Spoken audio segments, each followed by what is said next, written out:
సరే అయితే ఇప్పుడు మన మీద క్రిమినల్ కేసులు లాంటివి ఏమైనా ఉంటే మనకి గవర్నమెంట్ జాబ్ రాదు అనేది ఒకటి ఉంది. నిజంగానే అలాంటిది ఏమైనా ఉంటే గవర్నమెంట్ జాబ్ అనేది రాదా?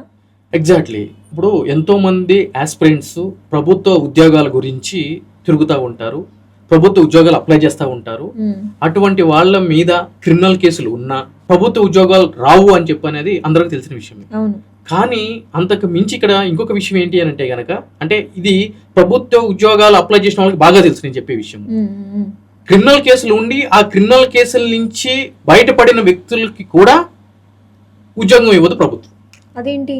ఎగ్జాక్ట్లీ. అంటే ఇప్పుడు పక్కన వాడు మనతో సెటిల్మెంట్ అయిపోయి వాడు అంతటి వాడు కేసు వెనక్కి తీసుకుంటే అనర్హులు ఎలా అవుతాం మనం? ఇక్కడ ఏం జరుగుతుంది అంటే గనక, ప్రభుత్వ ఉద్యోగాల్లో చేరాలి అని అంటే గనక మీరు చేరటానికి మీ యొక్క యాన్సిస్ట్రల్ క్యారెక్టర్ అనేది చాలా ఇంపార్టెంట్. అంటే మీ కుటుంబంలో ఏమైనా క్రిమినల్ కేసులు ఉన్నాయా, ఎటువంటి కుటుంబం, మీ మీద ఏమైనా కేసులు ఉన్నాయా అని చూస్తూ ఉంటారు.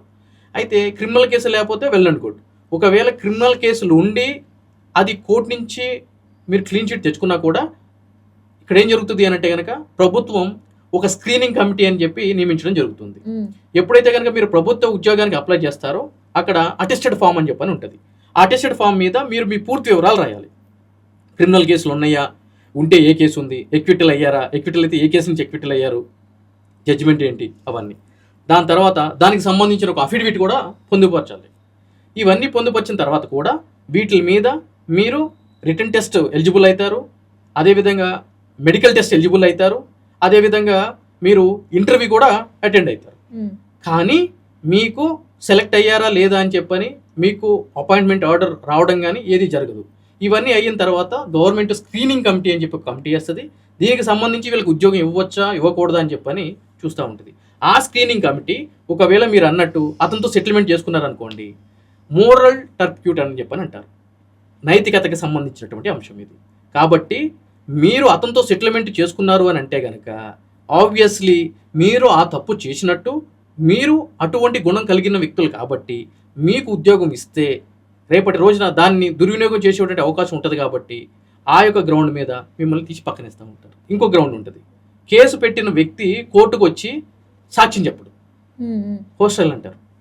సో అటువంటి సందర్భాల్లో కోర్టు ఏం చేస్తుంది అని అంటే కనుక కేసు కొట్టేస్తుంది. సాక్ష్యం లేనప్పుడు ఏం జరుగుతుంది? ఆ విధంగా మీరు అక్విటల్ అయినా కూడా మీకు జాబ్ రాదు. మరి ఏ పరిస్థితుల్లో జాబ్ వస్తుంది అని అంటే కనుక మీరు క్లీన్ ఎక్విటల్ అని చెప్పని అంటారు. ప్రాపర్ ట్రయల్ అన్నీ జరిగి కేసుని తరోగా చూసిన తర్వాత కోర్టు జడ్జిమెంట్ పాస్ చేసి ఇతను ఇన్నోసెంట్ అని చెప్పని, క్లీన్ ఎక్విటల్ అని చెప్పని ఉత్తర్వులు ఇస్తేనే మేము పరిగణలోకి తీసుకుంటామని చెప్పని వాళ్ళు మెలికి పెట్టడం జరుగుతుంది. సో బెనిఫిట్ ఆఫ్ డౌట్, కొన్ని కేసుల్లో బెనిఫిట్ ఆఫ్ డౌట్ కింద ఏం జరుగుతుంది అని అంటే కనుక కేసు నుంచి బయటకు రావడం జరుగుతుంది. అంటే జరిగింది నిజం కావచ్చు, కానీ దానికి ప్రూవ్ చేయాల్సినటువంటి ఆధారాలు ప్రాసిక్యూషన్ కోర్టు ముందు పెట్టలేదు. అటువంటి అప్పుడు కోర్టు ఏం చేస్తుందంటే కనుక బెనిఫిట్ ఆఫ్ డౌట్ కింద కేసు కొట్టేయడం జరుగుతుంది. అట్లా కూడా వాళ్ళు నిర్దోషులుగా బయటకు వస్తారు.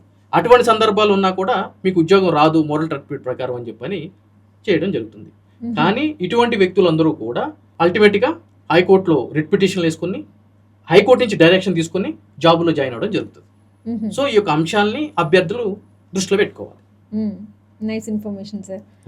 అది టెక్నికల్ గా ఉంటుంది, బట్ ఇది ఉంటుంది. అవును, అది రైట్. అంటే చాలా మందికి నాలెడ్జ్ ఉండదు కదా, అంటే మన మీద కేసు అయిపోయింది, మనకి జాబ్ రాదని ఇంకా అక్కడితో ఆ డ్రీమ్ వదిలేసుకుంటారు. సో వాళ్ళు నెక్స్ట్ స్టెప్ ఏం చేయాలనేది ఒక క్లారిటీ వచ్చింది.